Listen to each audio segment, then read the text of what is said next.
until the discounts.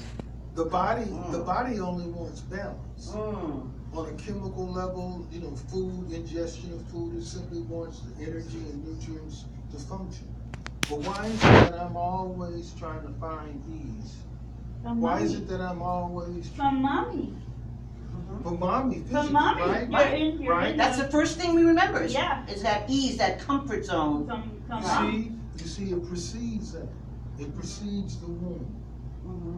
You see, because the soul is fully content and happy when it's what? It's in contact with its creator. Oh yes. Oh yes. Like See, prayer. that's Like when the prayer. soul, Is that right? that's when the soul is fully at ease in contact. And this calmness. The soul is spirit.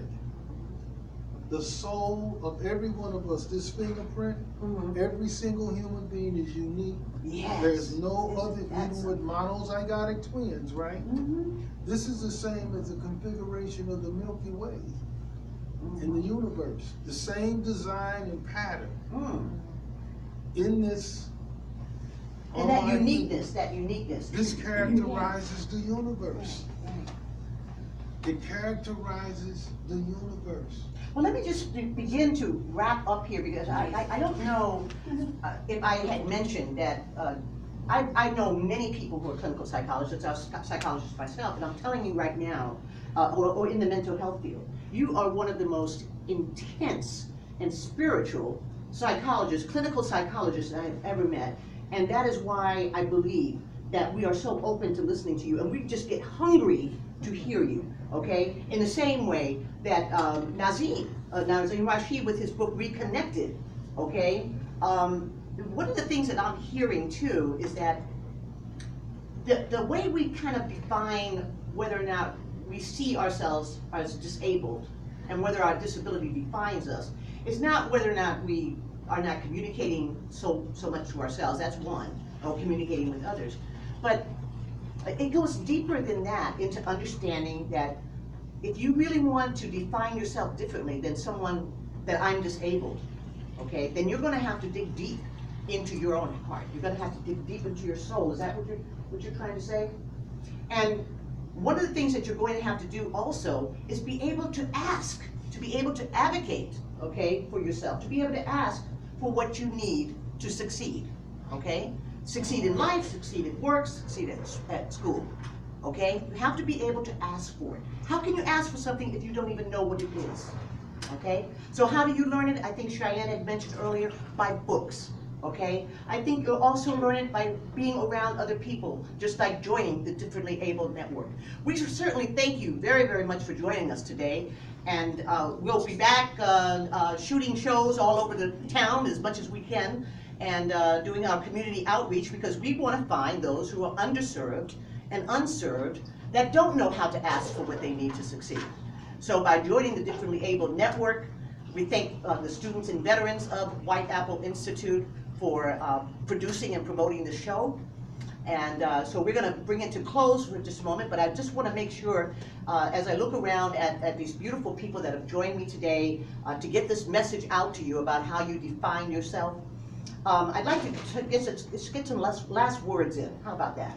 Okay, some last words, some last wrap-up of how we can help people to define themselves differently and make that shift so that they're, can I just say, so that they're full of shift. That they can really get through changing everything, physical, mental, spiritual, right? Their belief system, everything. Okay, who wants to start? Should we come back to you last, Dr. Brown?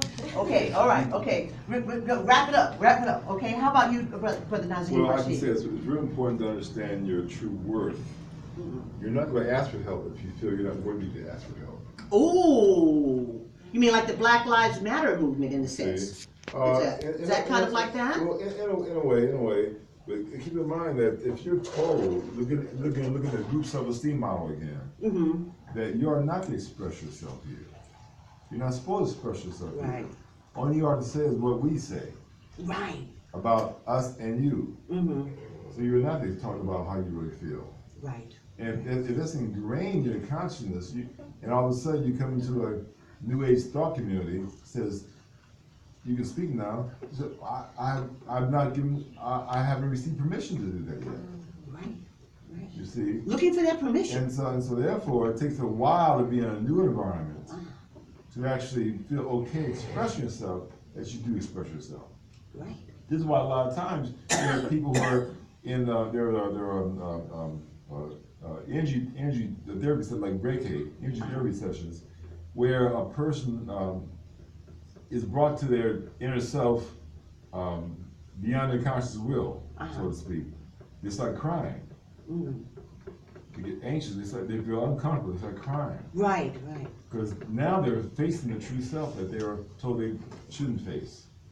And the more suffering, the more things that we go through in our life, the more in our abilities makes us come to I think, a better understanding, if we allow it, of who we really are. Sure. And as Dr. Brown was pointing out, is that this is just our spacesuit, okay? And that includes the brain. That if we really want to make change happen, we've got to start within us. And when I mentioned the Black Lives Matter movement, it's just, I think it's a beautiful movement. I want to really clarify this. But what I say to many of the students that come to me with that ideology is this: you can't make anyone believe that your life matters if you don't.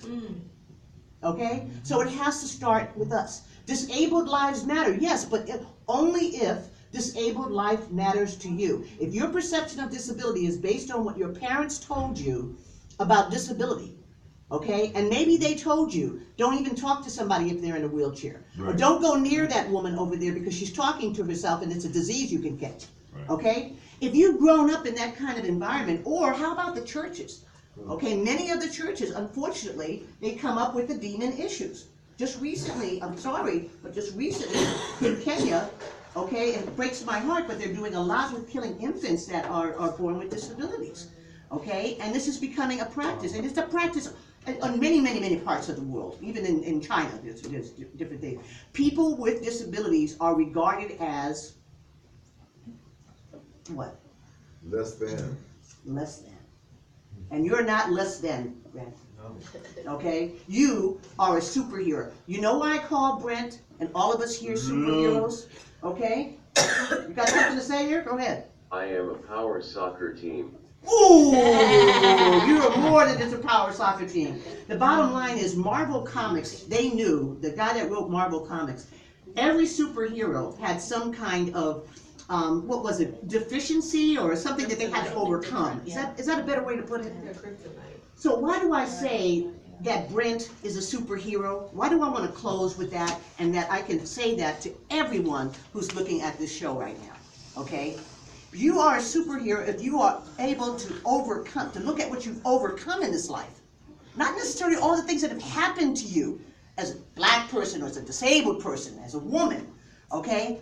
But that you really, really understand that you are the one who's responsible for making it worthwhile, making your life worthwhile, and finding out your why.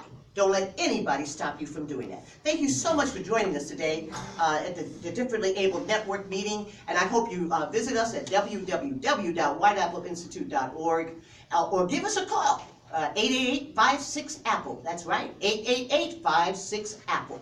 Okay? Thank you so much for joining us. All right, please eat some pie.